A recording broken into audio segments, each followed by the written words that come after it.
Lives in developing countries through sustainable agriculture. That's what bringing hundreds of representatives from around the world to the U.S. Capitol. CCTV's Francis Ko reports on this ambitious UN initiative and the challenges for the future. In a grand ballroom in Washington, D.C., 700 delegates from around the globe are discussing some grand ideas. Each party has a role to play.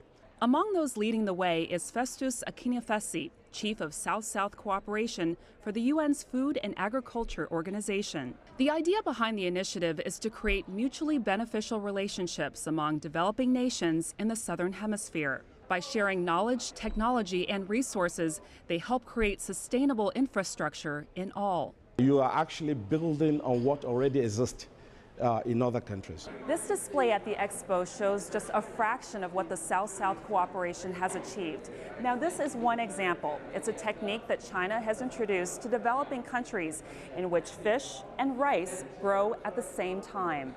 And there was a particular man, Mr. Lawal, whom we visited. This man was an itinerary farmer, but through South-South cooperation, he was able to learn from the Chinese experts the technologies of rice fish culture. He now has 4 fish ponds today. He has bought 4 motorcycles. He has built a house. The FAO says China has played a leading role since signing on to the initiative nearly 20 years ago. Over the years, it's provided nearly 1,000 experts and technicians worldwide to educate local populations on crop production, irrigation systems, and livestock.